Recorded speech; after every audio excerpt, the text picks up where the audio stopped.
Wonderful people, viewers and subscribers, listen to this headline before I drop my own analysis. Igbos are not interested in any election while Nnamdi Kanu remains in prison. Aloysius Ejimako, this is his own version. And the version of MNK Ejiofor also says, and I quote, Nnamdi Kanu calls for boycott of anything that have to do with election in Biafra land. I repeat, Nnamdi Kanu called for boycott on anything that got to do with election in Biafra land. He made us to understand, or rather, he tried to make us to understand that that if these people like, they should cage him there forever. If they like, they should buy him. But he will never stop talking as long as he is briefing. But I don't understand the kind of games these two guys are playing. Are they dragging a supremacy? Ejimako will go to nigerianews.com to write a different thing. While another one, Ejiofor, Nnamdi Ejiofor, will be on X writing a different thing. Maxwell Okpara will also be in his own the other side of Facebook, writing a different thing. What is going on? What is going on with our people? This is the supremacy they keep on dragging from the one of this issue down to today that made Mazen Nnamdi Kanu at a point decided to relieve them of their duties. Yoruba, they correct. But what I'm trying to say is that waiting they happen.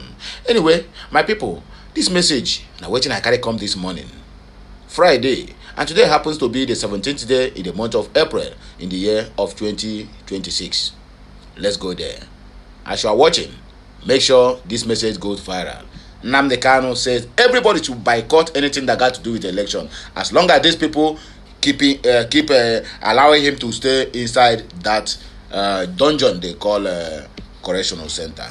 Another headline here is comedian Bakassi don't offer a sum of 5 million naira bounty as player steals 8 phones in Lagos State. This Yoruba people, they can steal. Hunger. The same people where go thief 8 phones now is busy online defending Bola Ahmed Tinubu that is doing well because he happens to be his own tribesman. You went to where people are playing football. They accepted you and give you room to play. At the end of the day, you steal 8 phones, 8 good phones, and made away with it. Now, this comedian and the Igwendi Befa have dropped a 5 million naira bounty on anybody who is going to trace the whereabouts of the guy. Because I don't say the phone where he carry, if you sell and reach 5 million, but they make this 5 million, even if you went to sell the phone, or less you drop him. So that anybody will just see him now, go just grab him now, you don't grab 5 million immediately. Okay, South African opposition leader Malema sentenced to jail. And I see him, where is Afonjas? When Martin Nanka was sentenced, he said, he will go to rot in jail. He's going to rot in jail. Obasanjo, who is their most celebrated president, civilian president, is an ex-convict. Ex-convict. They gave him a life sentence. But when they buy Abiola, they decided to compensate the Yorubas by letting him go and also giving him the ticket to become the first civilian president that Nigeria will produce. If I'm lying on this my story, correct me at the comment section. Anyway, back to the main business that carry us to come here. That is the issue of Mazen Nnamdi Kanu, bringing it to the general public that will have nothing to do with Nigerian election again. If Mazen Nnamdi Kanu, tell you, don't do, my brother, don't do. Now, it have gotten to the extent that he's calling off anything that got to do with Nigerian activities in Biafra land.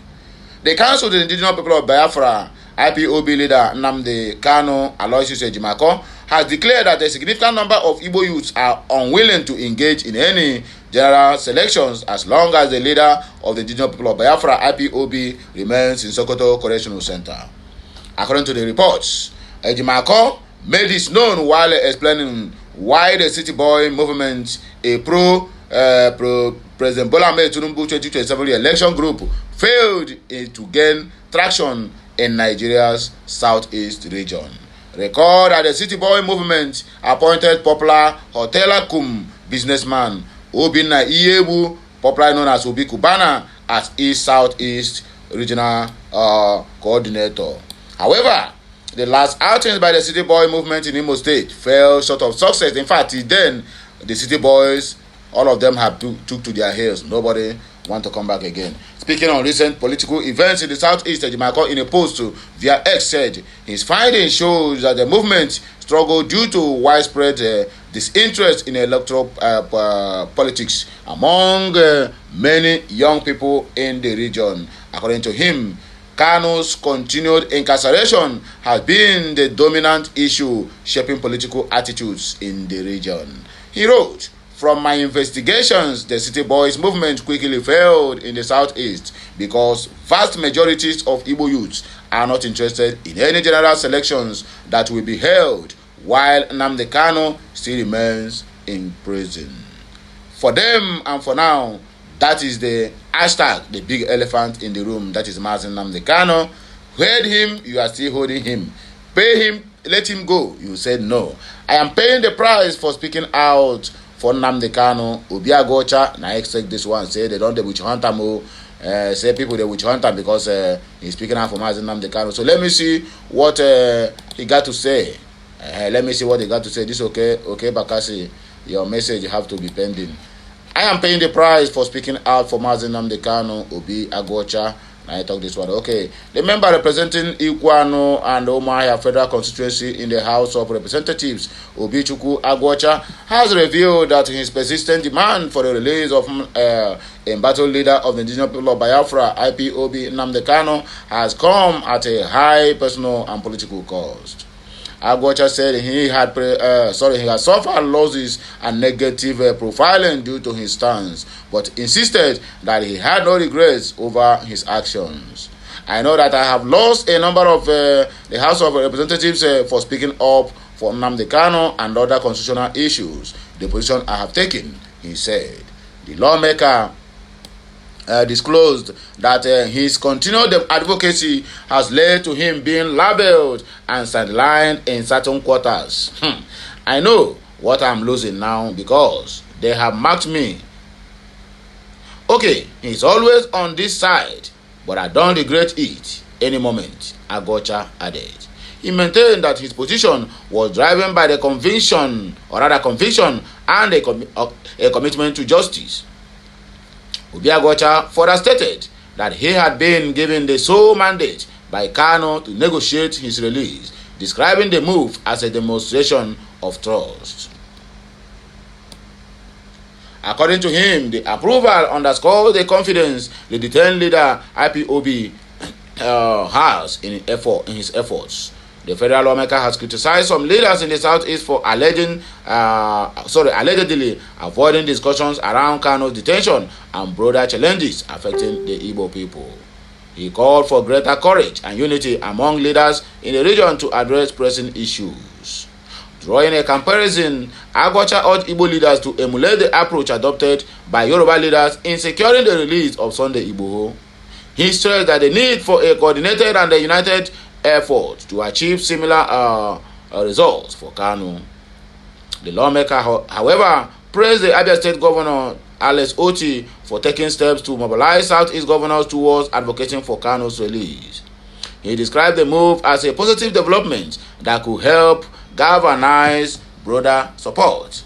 Agocha also weighed in on future political contests, stating that the Deputy Speaker of the House of Representatives, Benjamin Ekalo, will not be able to defeat Oti in the 2027 governorship election. The last but not the least, South African opposition leader Malema sentenced to jail. A South African court has sentenced opposition politician Julius Malema to 5 years in prison for firing a rifle in the air during a political rally. Okute News reports that the ruling was delivered on Thursday by a magistrate's court. Hundreds of red-clad supporters of the Economic Freedom Fighters (EFF) party leader gathered outside the court for the sentencing in the politically charged case. Malema, 45, was convicted last year on 5 counts, including unlawful possession of a firearm and discharging a weapon in public place. Charges stem from a 2018 incident at a stadium in Eastern Cape Province. Shortly after the judgment was delivered, Malema's legal team applied for leave to appeal the ruling. The application was filed within 5 minutes of the decision at a court in Kugompo City, formerly known as East London. If upheld after the appeal process, the sentence could bar Malema from serving as a lawmaker. This would pose a significant setback for his party, the EFF, one of the South Africa's major opposition groups. The EFF is currently the 4th largest party in South Africa Parliament and enjoys strong backing among young voters. The party has built its support for addressing persistent racial inequality since the end of apartheid in 1994. This is the message that we brought to us this morning. Please digest this message to the best of your own understanding and knowledge. Mine can never be the same with yours. And that is the message, and that is the way it is. So please, have a nice day. TGIF. Thank God it is Friday. May the Lord Almighty continue to bless us all, guide us, and see us through. This weekend, it shall be well with all of us. Catching